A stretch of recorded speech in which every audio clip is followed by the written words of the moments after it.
Hello my friends, in this lecture we will be going over 1997 AIME problem number 11. Here's a view of this problem.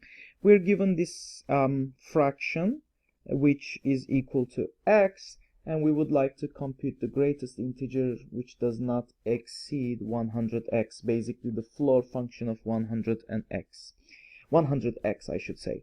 Okay, so the idea behind this one is particularly observing a sum of all these cosines and a sum of all these sines. Well, yeah, I can do my usual trick of multiplying and dividing the numerator and the denominator both by sine 1 or cosine 1, but in this case I will do something more fashionable, and I have the following claim, I should say. So let me put that claim here on the top corner. So my claim is the following.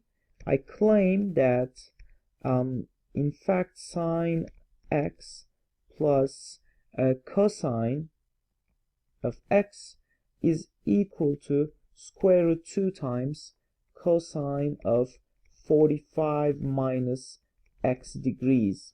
So that's a very bold statement, but it is kind of natural. If you start with the right hand side and replace the square root of 2 with 2 times cosine of 45 degrees, the right hand side would simply become, that's what I want to check. So 2 times cosine of 45 degrees, obviously cosine of 45 degrees is root 2 over 2, when multiplied by 2, the 2's will cancel out and we would be left with a root 2 times cosine of 45 minus x. And at that point I can use the product to sum formulas for the cosine functions, and this whole thing becomes 2 times 1/2 times the product formula would say cosine of the difference first, so 45 minus x, so it would be sorry, the cosine of the sum first, I should say, or doesn't matter actually for that point. So it would be cosine of 90 minus x plus the cosine of the difference, as we said. So it would be 45 minus 45 plus x, so it will be just cosine of x here.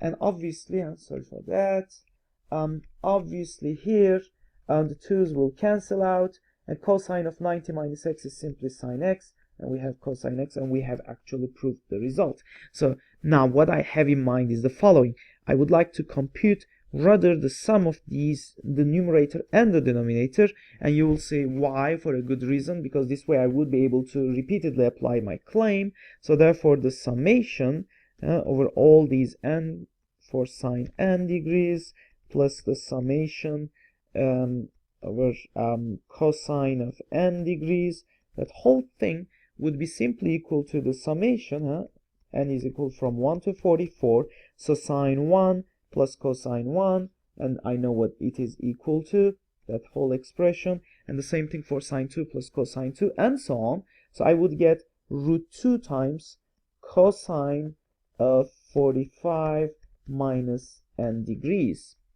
But then I will not stop here. I will go further, and I will say that cosine of, well, what I would do instead is to change this index here. When I plug in n equals 1, I will get 45 minus 1, which is 44. So therefore, it is actually the same thing as this, if you agree.